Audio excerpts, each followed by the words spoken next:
ইবলিশে সব সময় বলতো আমার কি অপরাধ ছিল।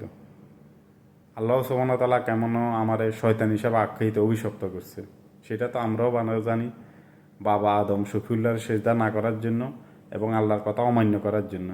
এই ইবলিশটা কিন্তু আবার মুসা ইসলামের আমলে কিন্তু মুসা ইসলামের কাছে যায়, কিন্তু কইতাছে যে আল্লাহ কেন আমার অভিশপ্ত দিছে, কেন আমার শয়তান হিসাবে আখ্যায়িত করছে। আপনি আল্লাহর কাছে অনুরোধ করেন, আল্লাহ যেটা বলো আমি মানি নিমু, আমি ক্ষমা প্রাপ্তি হমু। মুসা ছিল কালিমুল্লাহ, তখন আল্লাহ সুবহানাহু ওয়া তাআলার কাছে গেছে যে ইবলিশটা তো আমার কাছে আইছে, আপনি যেটা কম মানি নিব হেতে আপনার কথা মানব, যে হেতে আপনি ক্ষমা করে দেন। আল্লাহ সুবহানাহু ওয়া তাআলা কইছে ঠিক আছে, হেতে ক যে মৃত আদম ইসলামের কবরে যায় একটা সেজদা করতো, যে আমি মাফ করে দিব। মুসা কলিমুল্লাহরে আল্লাহ সুবহানাহু ওয়া তাআলা কইছে দেখ ইবলিশ কিন্তু শতান হেতে মানতো না, এই কথা শুনতো না, শুনবো। তখন ইবলিশার কাছে আই কইছে আল্লাহ সুবহানাহু ওয়া তাআলা কইছে এটা যে মৃত আদম ইসলামের কবরে যাই গিয়ে সেজদা কর। ওরে ইবলিশা তো আর হালে বাইসা তো গেছে, আমি জীবিত অবস্থা আদম ইসলামের সেজদা করি না, মৃত আদম ইসলামের আমি সেজদা করুম।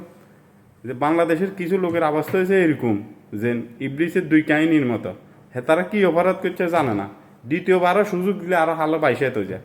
এই হয়েছে বাংলাদেশের কিছু লোকের কাহিনী।